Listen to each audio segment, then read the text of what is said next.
Well, hello, General Hospital Daily Recap fans. Today's daily recap is for Monday, October the 7th, 2024. Monday, October the 7th. Well, let's see.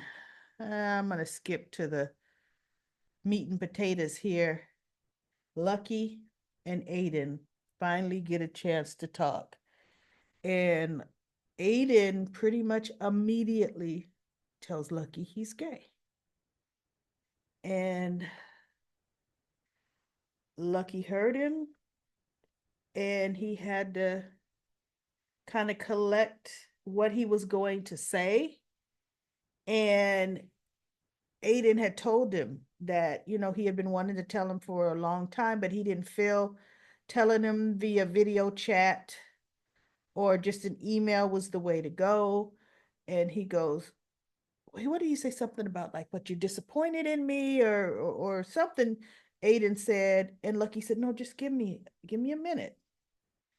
Just like you had to, really decide when you were going to tell me, I just heard this. I need to understand what I've heard and, figure out a response. And then Lucky's like, okay, so here goes.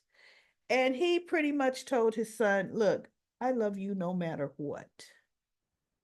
I am proud of you no matter what.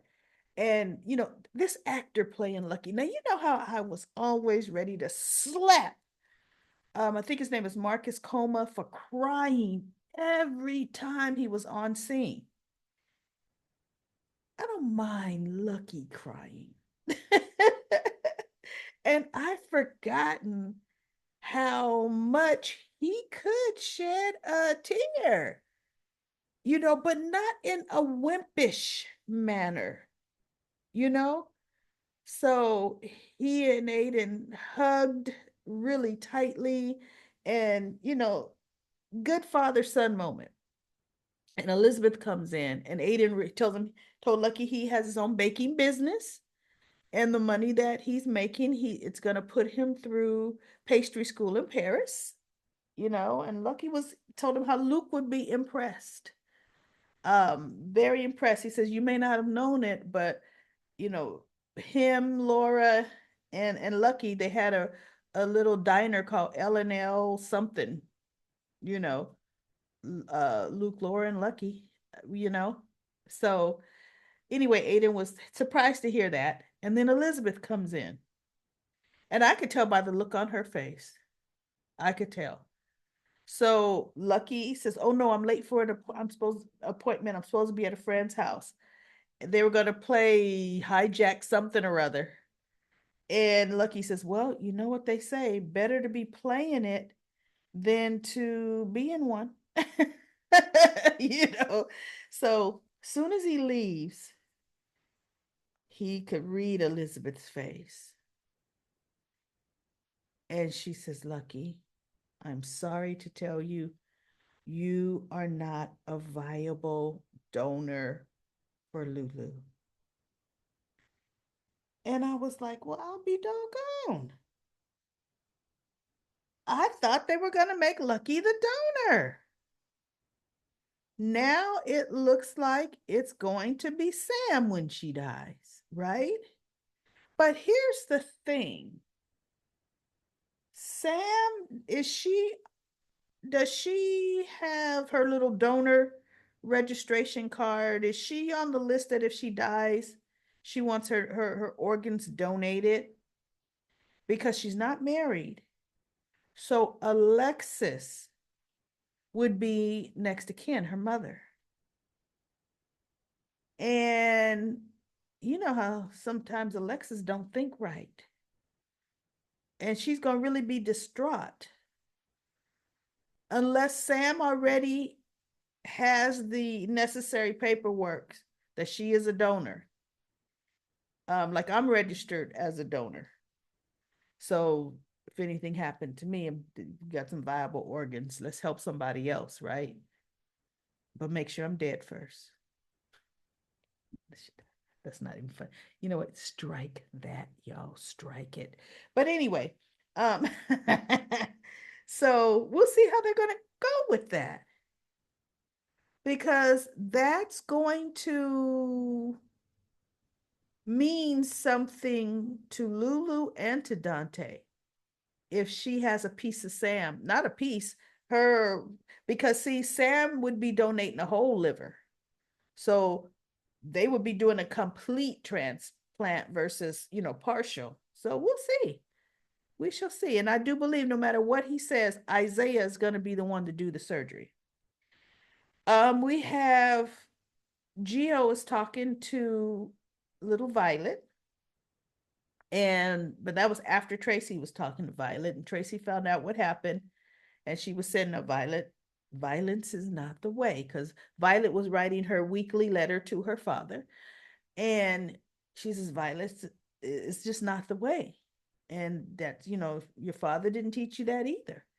So Tracy gave her a French saying to say, and almost kind of like a say la vie deal, and just throw up your hand and walk away.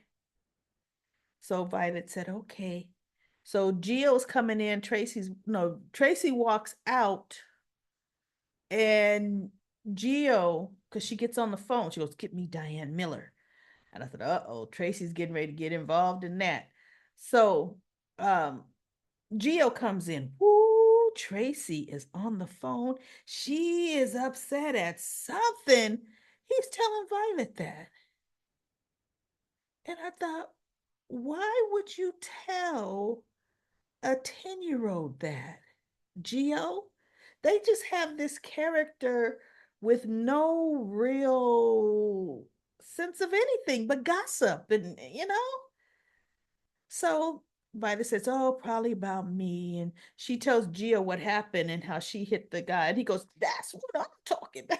He did the exact opposite of everybody, right? He goes, look, we Cirillos, oh, you mess with one of us, you mess with all of us, which is that's the way they are, right? Olivia included.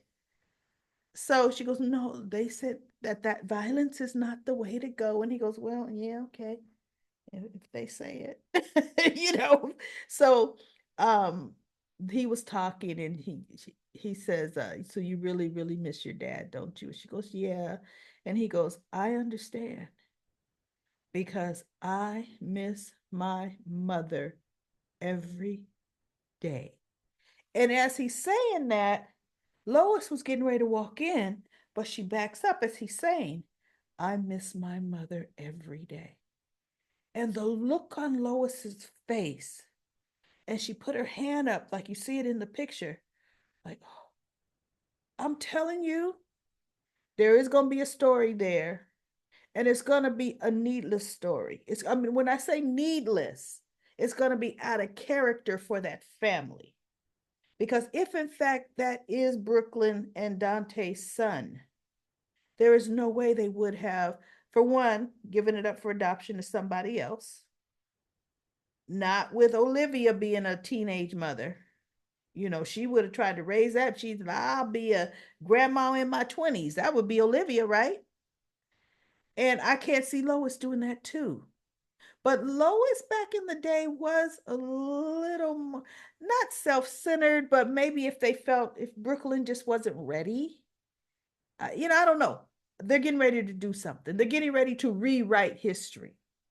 That's what they're getting ready to do.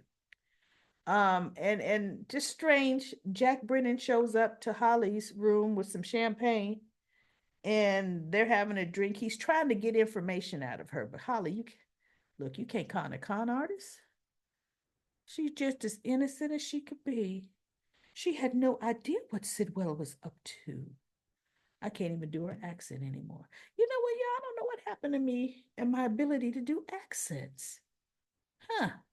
I'm have to work on that. So anyway, only thing I can still say is she goes, Robert, Robert. So he got nothing from her except for she was coy and he could tell she was coy because he goes, Holly says, you don't believe a word I'm saying to you, do you? And he's just looking at her. Mm-hmm. So Felicia comes to the door And she's like, what is he doing here? And Jack Brennan's looking at Felicia and saying, well, thank you. you know. So she says something else about him. He goes, and that's my cue to leave. So he leaves, and then she's talking to Holly, saying, why are you staying here and not with us? And she goes, well, I wasn't a welcome sight for Mac. And she goes, I could, Felicia says, I can handle Mac, because she goes, I haven't even seen Robert. And she goes, you better go see Robert because you guys have history to iron out. No, Felicia, not all exes need to try to rekindle a relationship for 5 minutes. Not all exes need to do that. Holly will drop and leave Robert on a dime.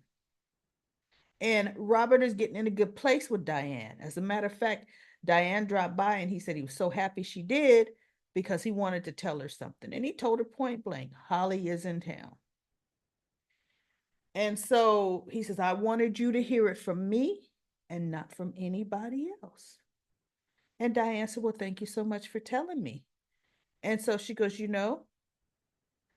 he says, because after that kiss last time, it almost ended our relationship, and I don't want to do anything to jeopardize our relationship. And so Diane says, look, as long as her lips don't touch yours, we don't have a problem. So he was cool with that. And the phone call that Tracy made was to Diane. Now, Chase and BOQ were speaking to the principal at Violet's school. And he was saying that, Violet could use counseling. Um, she's a good student, academically, but her teachers have noticed she is withdrawn now, whereas she wasn't before. Her father being away is affecting her.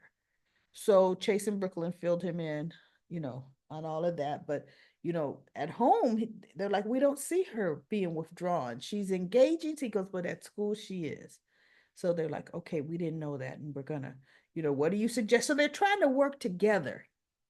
They actually did a very good parent principal consultation, right?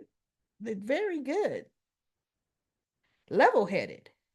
So a knock on the door, and it's Diane. She came in guns a blazing, talking about she's here representing her client, Violet Finn, you know, and Ch- Chase and Brooklyn looked at her and thought, oh no, Tracy. And the principal's like, I didn't know she needed representation. And so Brooklyn says, listen, can we have a moment with Miss Miller?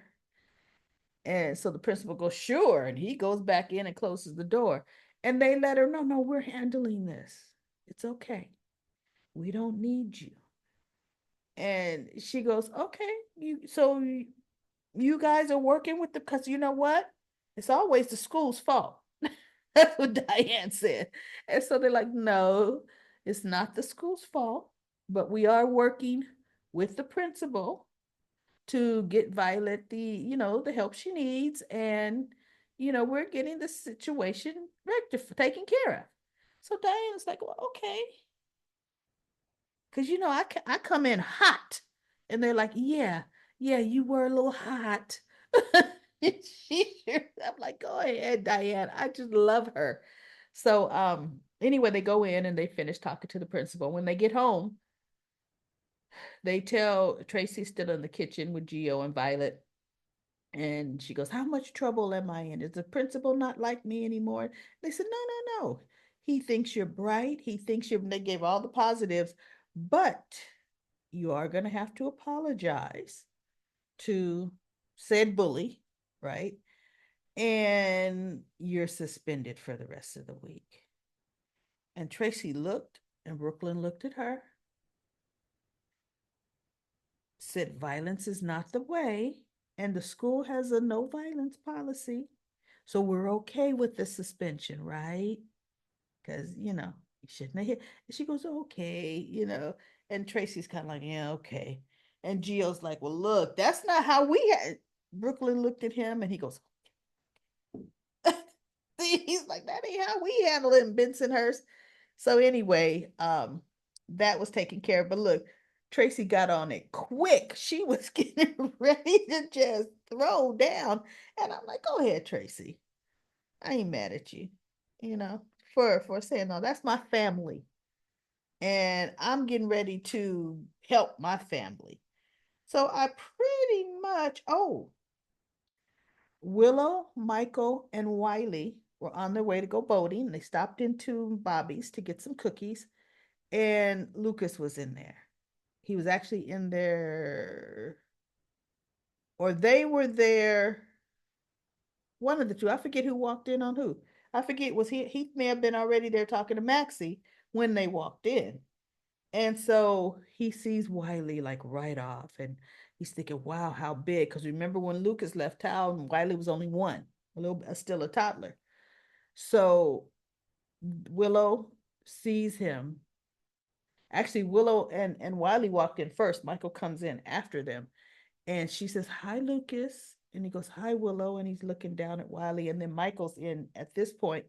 And they introduce Wiley to Lucas, and he says, he is your Uncle Lucas. He's your Grandma Carly's brother. And he goes, oh, hi. And he goes, just, I think they said Dr. Lucas, something he said. And Lucas said, no, just call me Lucas. And I'm thinking, no, Uncle Lucas. Just call you Uncle Lucas, right? He's a kid. Let's kind of get a little decorum there. But anyway, you could tell how old I am, right? So it's kind of hard for him. And little Wiley asked him, did you want to go boating with us? And he goes, no, I have an appointment I got to get to. So as a matter of fact, I almost forgot I got to go. So he hightails it out of there. And Maxie goes, I forgot my appointment too, because she knew that had to be rough on Lucas, right? So she tracks him down. He goes to the cemetery, and he's at Jonah's plot, and he is talking to Jonah. And Maxie shows up, and she comforts him, and they talk. And they had a good cousin to cousin talk. So anyway, that was that. And yeah, I think that pretty much was it. Nothing else really, really happened. We'll see what's going to go on in Lululand, because now she really ought to be on the brink of death, truly. And my whole thing is, what if Ethan is a viable donor? Do you notice nobody's bringing up Ethan's name?